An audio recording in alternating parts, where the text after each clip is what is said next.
Isto é uma máquina chamada Dandara. Dandara é uma mulher companheira de Zumbi de Palmares, guerreira também.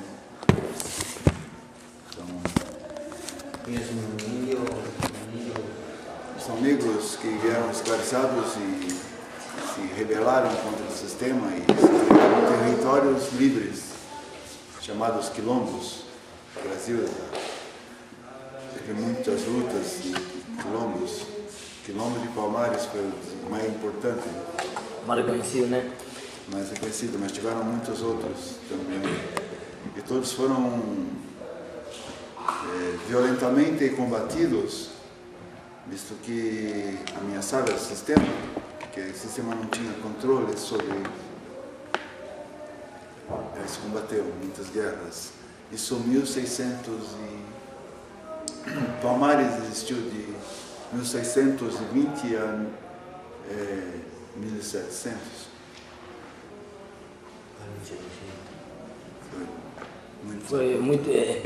Foi forte a luta que aconteceu aí dentro. Eu gosto muito de capoeira Angola e também eu tenho muita influência nisso com o Quilombo do Palmares para a resistência do escravo preto aqui no Brasil. Sim. Tipo assim, eu tenho muita coisa que eu conheço, referência de um Quilombo do Palmares, somente que tudo vivenciado, que outra gente vem aqui no Brasil, estuda e vai lá e fala, né? E passa a sua vivência, sua experiência, como eu agora, vai acontecer comigo com a gente que eu tenho lá também, né? Sim. Bom, e tem coisas que diz que foi muito radical, né?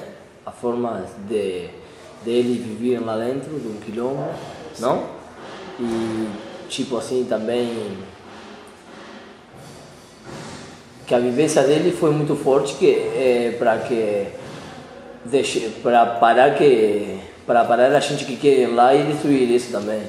Sim. Que cortou muito tempo. Também e que a gente que entrava lá também tinha que matavam a ele, se saía o cara, entrava o cara que não ia lá e queria sair para falar a ubicação do Palmares. Esse cara, tipo assim, falava para mim que ele não podia sair de lá, não podia. Uma vez que persigue alguém do quilombo e tem acesso, para ele sair tem que matar a ele. Sim. Tivemos muitos quilombos e a capoeira era um instrumento de luta. De luta, sim. Importante. Eu já me defendi com a ponta do meu berimbau já. Sim. Tanto que aqui em Brasil se...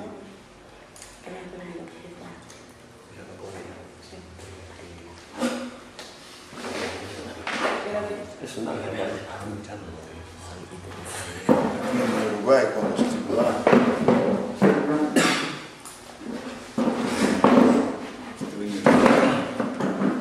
nessa Unas. Opa!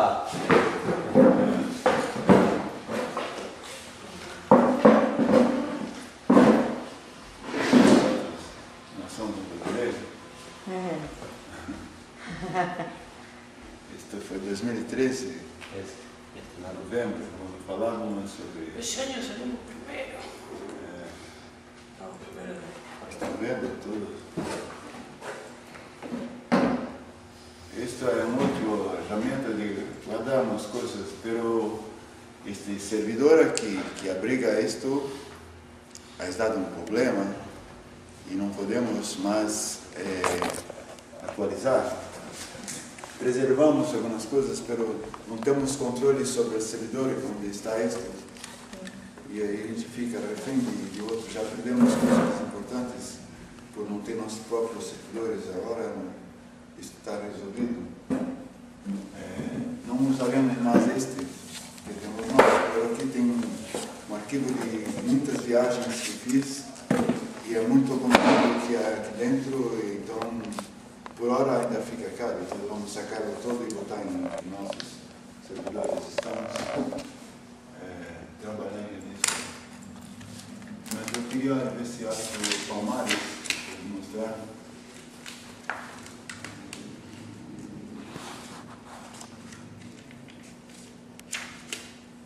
Então, vocês podem começar a fazer perguntas, se quiserem, pela história é longa e eu não sei de onde começo por cá, já está em meio da história.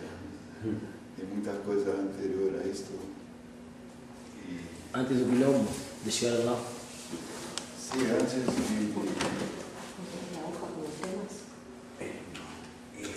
El anillo ese donde están los temas que cada uno va a tocar. Porque no se puede hablar sobre eso.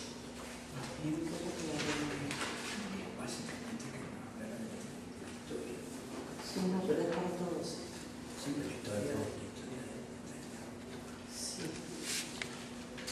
Claro, igual es como algo que lo que podemos aprender de cómo él llegó acá, esto ahora, él acá tiene la vivencia de todo este Brasil, que me interesa primeramente, primordial, a cómo él llegó a este pensamiento de Tainá, que para mí es primero ir para atrás, que llegar ahora, que él hable de Tainá hoy, empiece por Tainá, que para mí sería que si me estaba hablando del quilombo de Palmares de 1600 al 1700, 1620 al 1700, y me está hablando de Tainá, que tiene 10 años, 15, creo que hay una historia antes de Quilombo de los Palmares que marcó el suceso de Brasil, en la historia brasileña. Para mí hay mucho antes.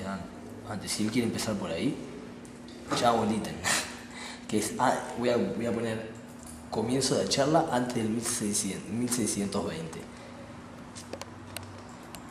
Y después llegar a Tainá, ahí terminaría el pensamiento de él en Tainá, ¿no? De todo ese pensamiento de él a llegar a él.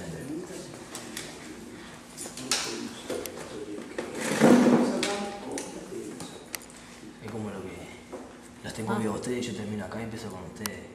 Vivencia de candombe, lo que es lo tuyo, no me vas a empezar a hablar de tu comienzo en Nación Sumalele. Por eso sería un... Yo creo que dejemos que la historia, porque es una cosa muy larga, si hace un poquito a esto, un poco a ver. No, lo que fue el tipo tira de él que puede comenzar del Quilombo de los Palmares, que es la mitad. O sea, depende de lo que quiera poner ahora. No, que nadie pregunta, primero que empiece él de antes de 1600 hasta llegar a Tainá. No, él Pregunto, por eso la pregunta la estamos debatiendo ahora, que mi opinión sería que empiece antes del 1600, antes que empiece ahora del 2000 hacia ahora, ¿no? No hay una palabra concreta, ¿no?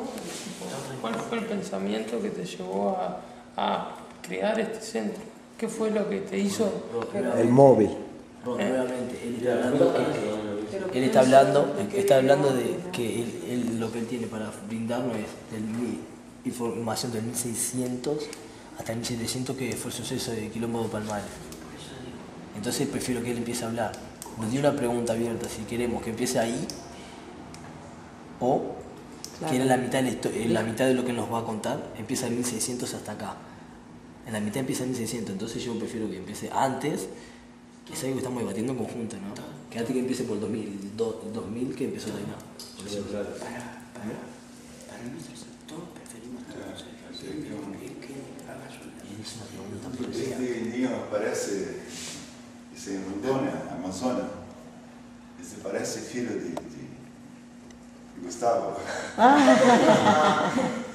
Es un indio, pero él es medio albino.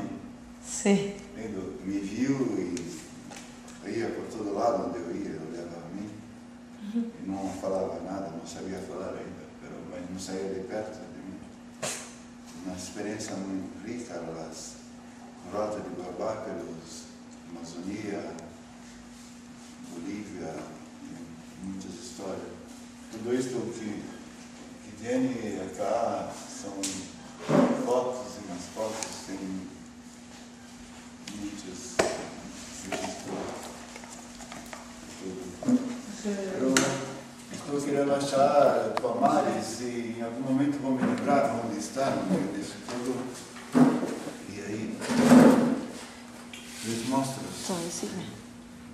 Decile. Desculpa. Decile que preferís. Ah, que a gente prefere, que você, tipo, você recém falou que você pode falar do Quilombo do Palmares, que seria a metade você pode contar para nós, né? Da metade do 1600 para aqui, né? Seria a metade da história que você fala agora. Então, se você começa antes disso, com esse conhecimento, para nós é muito melhor. Sim. Eu, assim, tive a sorte, bom, nascer em Brasil, num país racista, mas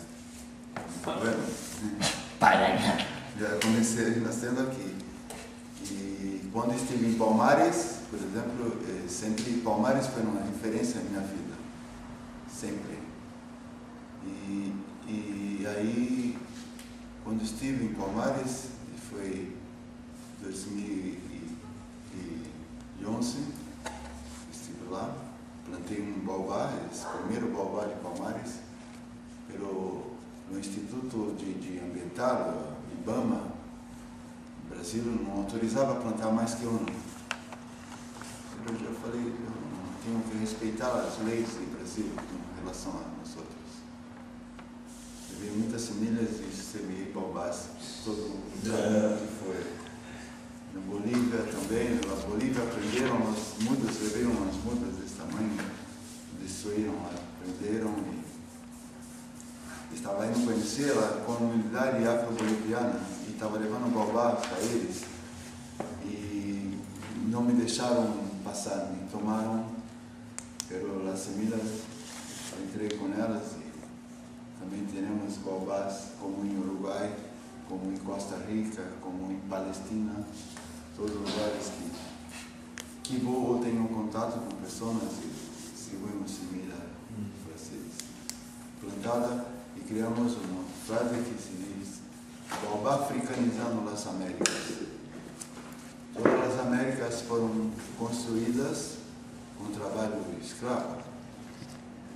E isto é a razão da roda de baobás, onde há um afrodescendente Tem que ter luta e queremos estar juntos em todo lugar. E claro que nos preocupamos com a questão humana, visto que pela orientação ancestral de África, um baobá não se pode ser propriedade de alguém, tem que ser de todos. Os frutos de baobá não podem alimentar somente a mim, mas sim a todos que têm fome. Sua sombra deve abrigar todos que estão caminhando, que estão cansados, não pode ser propriedade de alguém e ter 1000 baobá. Não existe isso na concepção africana. Em África se diz soy porque somos. Não tem coisa meu, eu, um conceito, nós outros, todos, são todos. Essas referências sempre presentes em minha vida. Aí nasci aqui, nessa cidade de Campinas. Campinas, em Brasil, foi a cidade de maior, até hoje, é conhecida como principal centro de desenvolvimento tecnológico da América Latina. E isto fez de Campinas, São Paulo, uma cidade que não tinha acesso ao litoral. Aí uma serra muito difícil de se transitar para chegar até o mar. Então, lá a produção agrícola, em período colonialista, não era possível, sabe, de se investir nisto, visto que não tinha como transportar essa produção para a Europa. Então, São Paulo não produzia na agricultura, pero já minerava, guerreava por conta de ouro de Minas Gerais. Minas Gerais é a cidade de ouro, né? Muito ouro, a saída de cá para Vaticano, para Inglaterra, Portugal tinha dívidas, pagava tudo com ouro, entendeu? A Inglaterra dominava lá a navegação e Portugal tinha aqui dívidas com ele para a exploração marítima era feita com tecnologia inglesa. E isto, então Portugal explorava o Brasil para pagar de sua dívida com outros países, principalmente a Inglaterra. E todo o ouro de Brasil saía para isto. E lá a mineração era toda feita com trabalho escravo.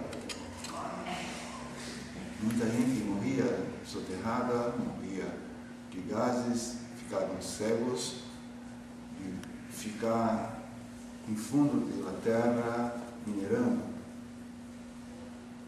Era um trabalho muito perigoso, muita gente se morria nisso.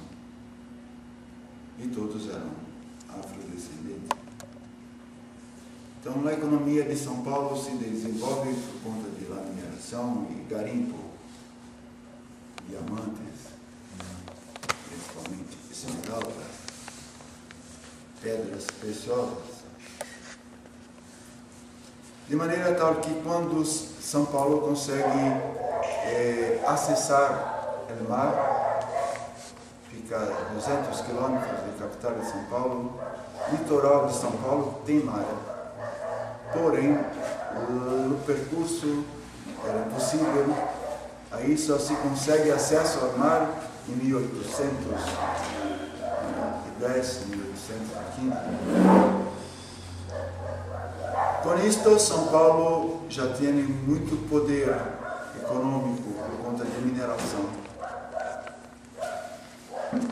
E aí se começa a investir na produção agrícola, cana-de-açúcar, depois café, gado, ouro. Então o ciclo do ouro é o primeiro, depois vem o ciclo da cana, cana-de-açúcar, depois café, depois gado Ganado. Sim. Segundo. Brasil até hoje exporta muito. Aqui, Se devastou muito. Não, no Brasil todo. Em Amazônia, a imagem de árvores seculares queimadas para se fazer pasto, para se criar ganado. Um absurdo, impressionante. Se devastou muitas florestas para criar, para exportar a carne. Campinas vira um centro de tecnologia agrícola. Desenvolve todas as tecnologias agrícolas e começa a expandir a produção de cana-de-açúcar, como se fazia em Bahia, como se fazia em Pernambuco, como se fazia em Espírito Santo, como se fazia em Minas Gerais. E Alagoas, Pernambuco, Alagoas, todos eram produtores de cana muita, como se faz com soja hoje, se fazia com cana em 1600. E aí Campinas entra nisto, São Paulo. E Campinas é o centro de desenvolvimento de tecnologias. E aí começa a produção e precisa demandar mão de obra. E aí começa a comprar escravos de todo quanto é lugar. Todos que chegavam em Pernambuco, na Bahia, no Rio de Janeiro, São Paulo ia lá e falava, eu quero todos, quantos tem aí vivos? Ah, temos 300. Quanto é todo? Bem, 3 milhões, 2,5, me dê todos, entregue lá no Porto de Santos. São Paulo inflacionou o mercado de escravos. Tem projeto de lei para criar uma limitação, criar cotas, porque ninguém podia mais com São Paulo, porque São Paulo comprava tudo, pagava mais caro para ficar com todos. E Campinas, esta cidade onde nasci, era o centro de distribuição dos escravos nas fazendas.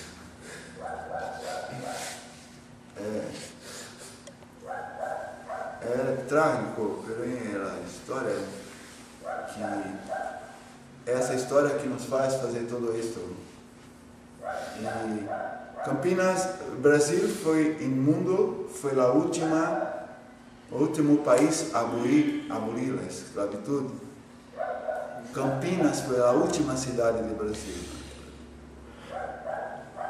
Campinas não tinha quilombo, porque todos se fugiam de cá para muito longe daqui. Se falava para conter os escravos em Rio de Janeiro, em Pernambuco. E vendo para Campinas, se tu não andar direito, te mando para Campinas. Nasci nesta cidade e me fui à escola. E nasci em um bairro negro, São Bernardo, que era uma vila popular que depois da escravidão se botou toda na rua, tem uma abolição, fala, hoje, a hora em diante, todos estão livres. Para ir para onde? Viver de que maneira? 350 anos escravizados. Agora estão livres. Não teria para onde ir. Aí começam a nascer as favelas, os guetos de Campinas. E moram de qualquer jeito, se fazem qualquer coisa para sobreviver. E depois a cidade começa a expandir e começam a se deparar com um grande contingente de negros favelados. Como que a cidade vai expandir e desenvolver com esse problema? Aí se começam a criar as vilas, habitações populares. E São Bernardo era a primeira que tinha sido feita e é de onde eu nasci. Era chamado também de Congo, porque muitos negros moravam allá. Então convivo num bairro negro, muito pobre, muito sem infraestrutura e de muita desigualdade social. E me vou entrar em escola. A primeira era um menino, havia 6 anos, quando sentir a primeira agressão do sistema. Do lado de minha casa havia um clube de negros, onde se fazia os bailados e onde havia 2 escolas de samba, Garotos de Madureira e Princesa do Leste. Ao lado de minha casa, 2 escolas de samba, muito samba. E o salão onde se faziam os bailes e onde se ouvia muita música cubana, se dançava muito, se bailava. Do lado de minha casa, toda a movimentação que eu cresci assistindo. O primeiro palco que subi em minha vida foi lá, com 5 anos de idade, porque meu padrinho era baixista da orquestra, e quando tocava baixo, um instrumento muito grande, não tinha transporte para levar até sua casa, então guardava minha casa, que era logo do lado, e eu olhava para aquilo, eu ia, tirava a capa um pouco e adorava aquele tum. Até hoje me gosta muito baixo. Minha abuela dizia, deixe isto, vai quebrar isto de seu padrinho, deixe, sai daí, tchau, sabe? E a boca estava escondido de novo. Sai daí, menino, já falei. Aí disse a meu padrinho um dia, Alfredo, eu te digo, leva isto embora da cá, porque esse menino vai quebrar seu instrumento. E meu padrinho era uma pessoa muito fantástica, bebia muito, ele era meio alcoólatra. Ou totalmente alcoólatra, porque só me lembro dele bêbado. E ele ria, tinha um jeito muito engraçado de rir. Falava, não, ele gosta disso, ele pode deixar ele brincar, não há problema. Se quebrar, eu conserto, eu sou marceneiro, não há problema. Aí me chama e fala, tu gosta de tocar? Sim, gostaria. Queres ir tocar comigo na matinê, domingo? Sim, tal. Ali ia eu com todo, botava um terno em mim também, desse tamanho, ele tocando arriba e eu abaixo, e sentindo os muito.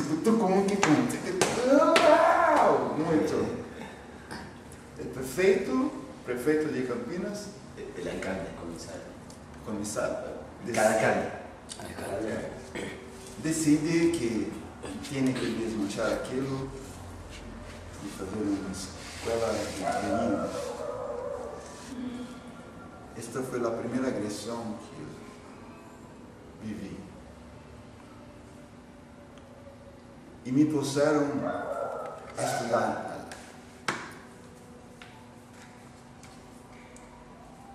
E começaram a misturar muitos garotos da redondeza brancos, que eu não convivia com eles. Estava em um bairro de maioria absoluta de negros. As professoras brancas davam muita atenção para os ninhos brancos e a nós.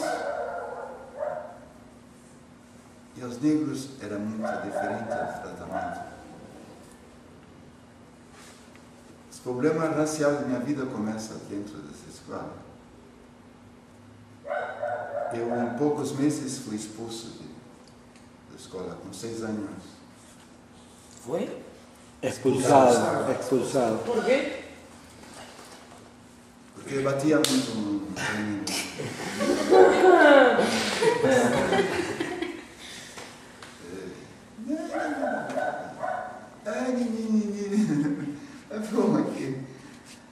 Aí achavam e falavam coisas, entendeu? Macaco.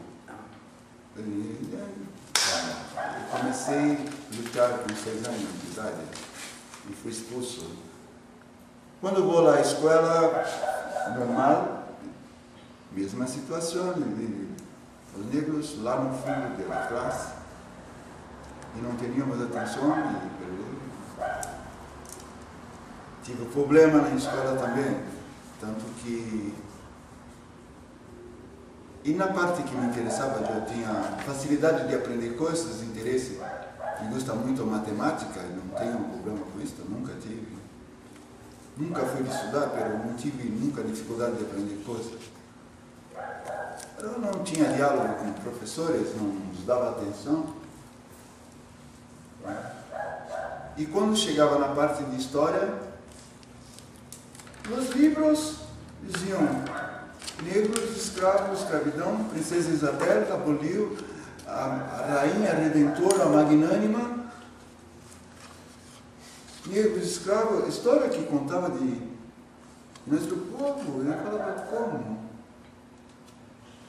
E fizeram acreditar que já nascíamos na África escravos com algemas.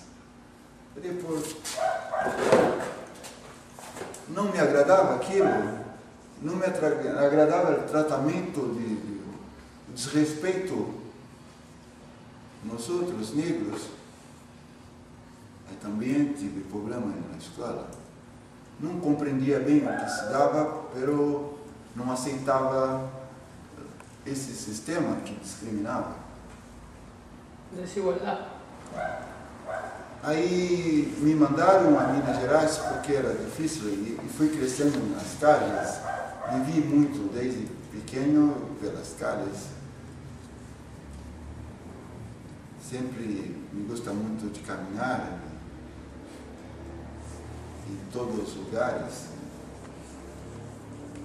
E a família não me controlava, não ia bem na escola, não ficava em casa e também...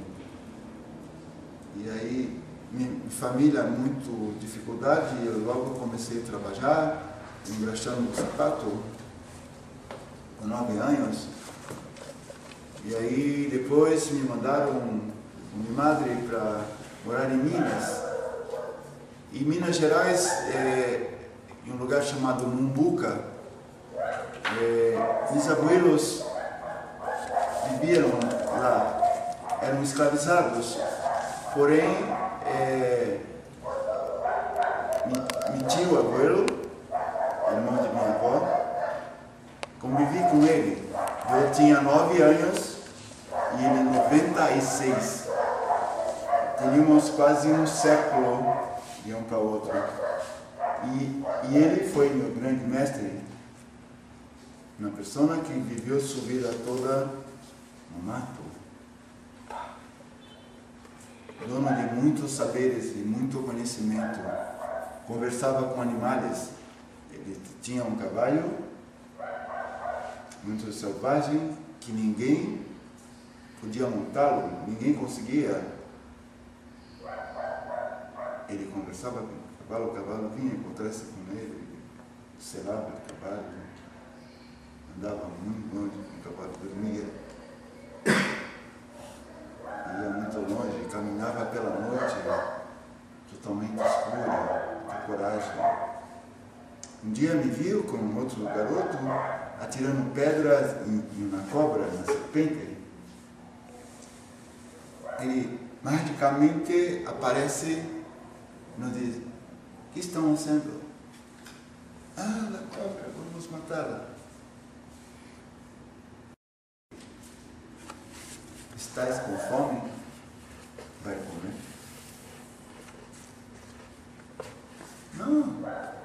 Não tem direito de tirar a vida do bicho. A menos que for para matar a fome. De outra maneira, não pode ser isso. Mas a cobra é venenosa, perigosa. Não é essa. E para dentro de uma cobra muito grande, e fica olhando a cobra está lá. Uma defesa.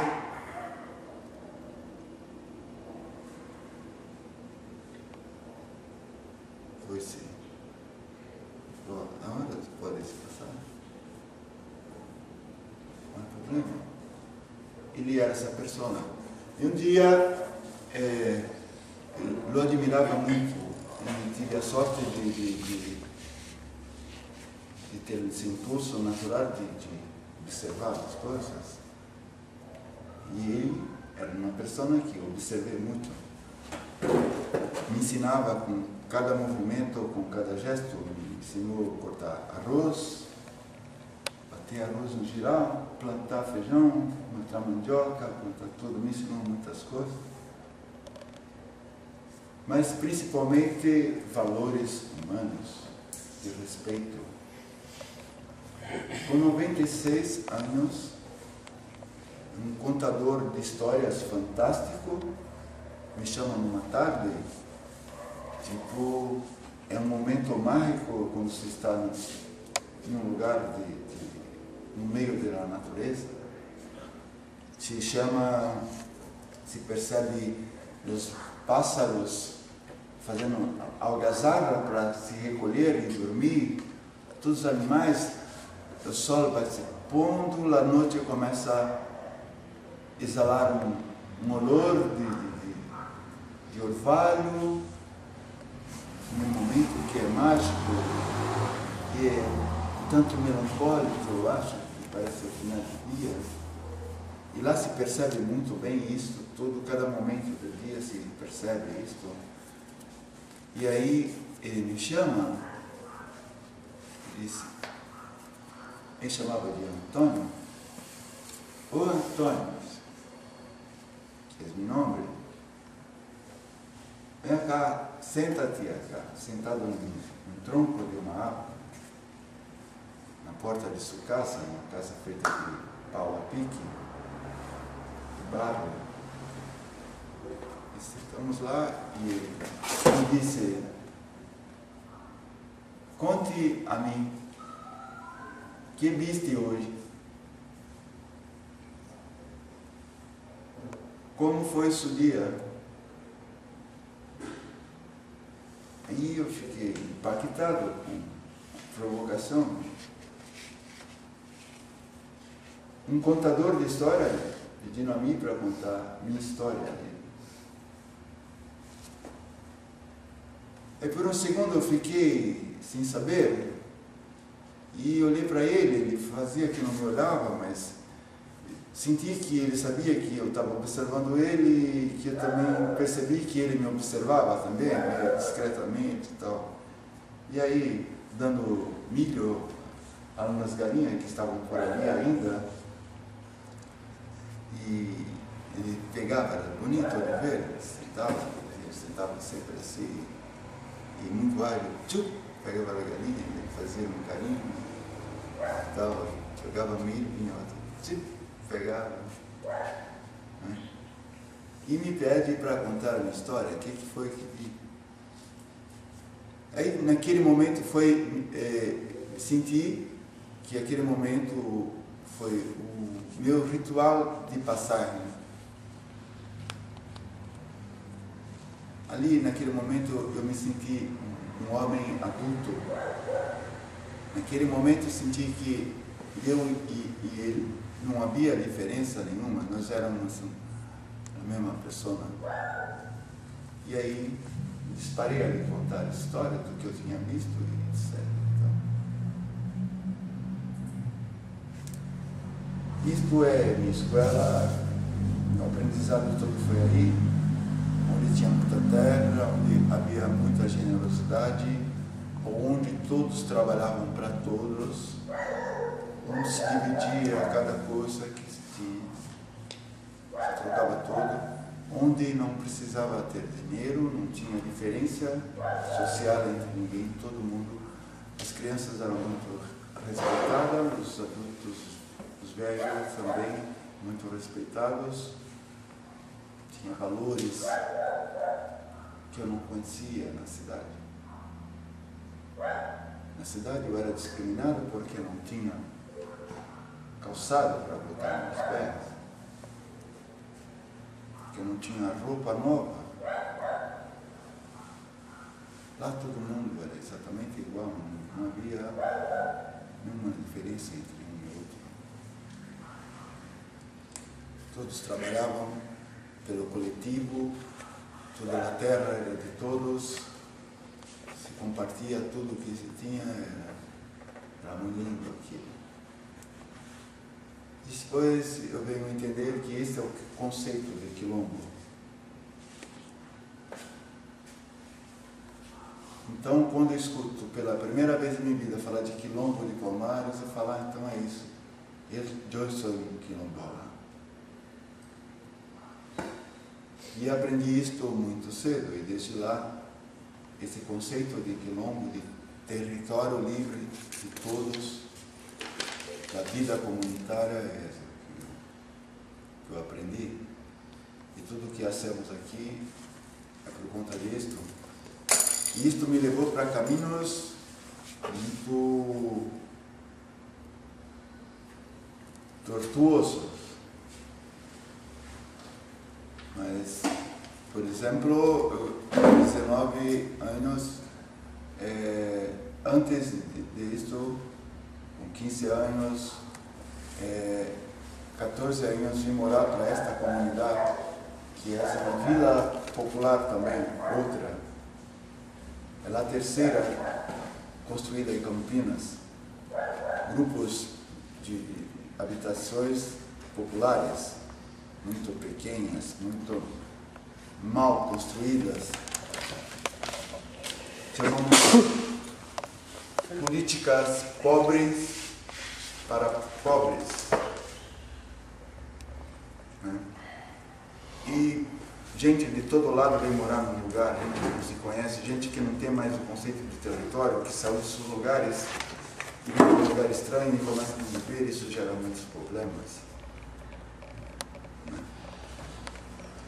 E violência. Aí vim para cá. E aqui era o centro de tráfico de armas, de todo tipo de droga. Eu conheci muitas armas, eu conheci muitos ladrões, muita gente que trafica, que troca tiro com polícia, tudo isso eu vivi dos 14 anos aos 20.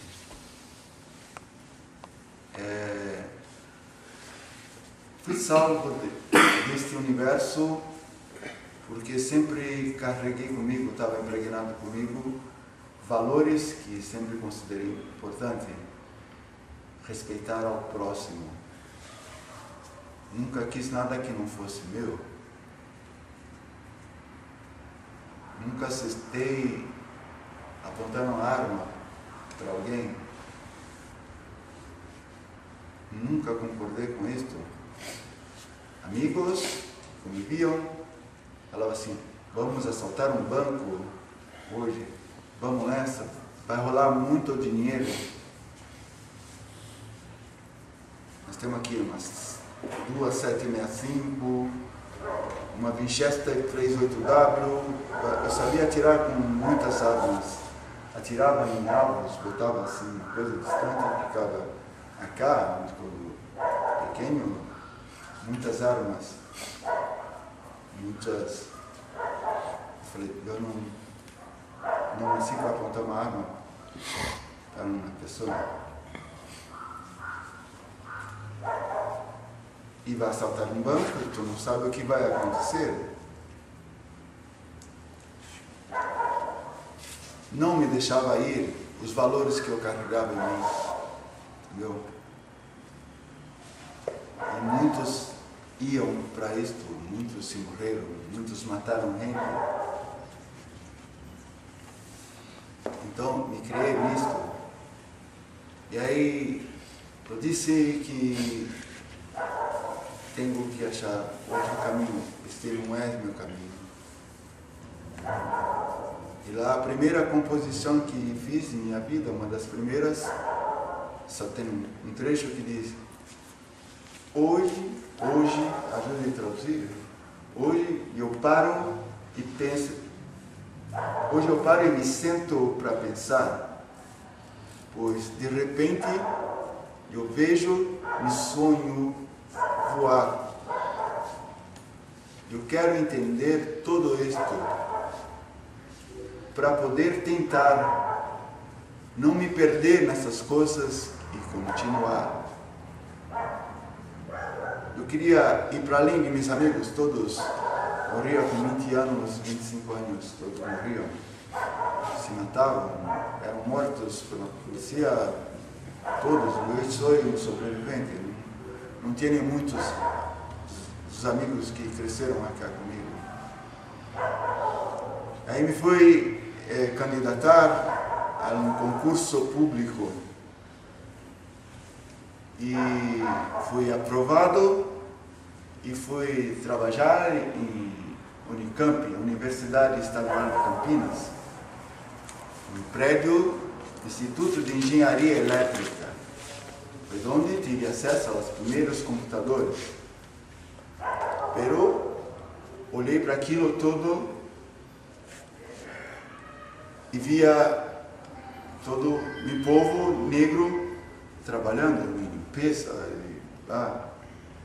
e muitos brancos, arrogantes, com falas muito pobres, que é chefe, que distrata, limpa o chão para mim, pegue lá.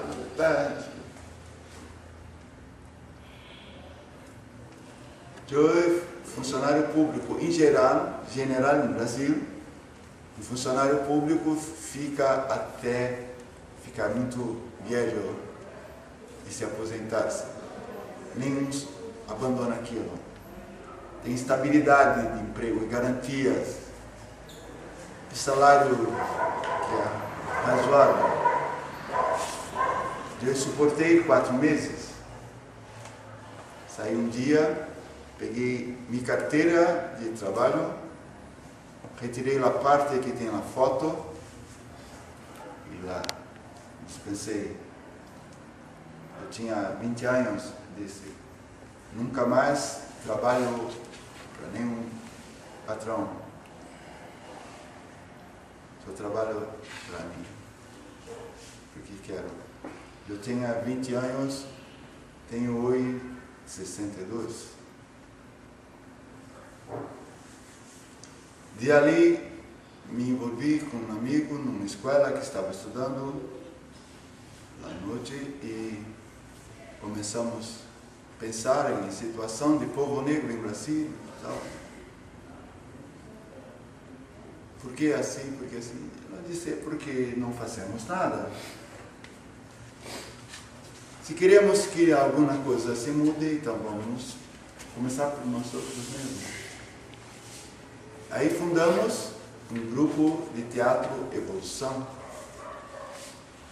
Era um grupo de teatro negro. Isso em 1971 para 72. O Brasil vivia sua pior ditadura. Muita gente desapareceu nesse período. Nesse ambiente, criamos o Grupo Teatro Evolução, que foi quem deflagrou o movimento negro em Brasília, que foi fundado oficialmente em julho de 1978. Então, e aí muitas coisas rolaram. E a nossa referência sempre era da luta em Palmares. O quilombo de Palmares sempre foi nossa referência. Quando conheci a história verdadeira de Palmares, aí eu falei assim, agora eu sei, compreendo o que se passa. Temos que lutar, porque senão não teremos nada nunca.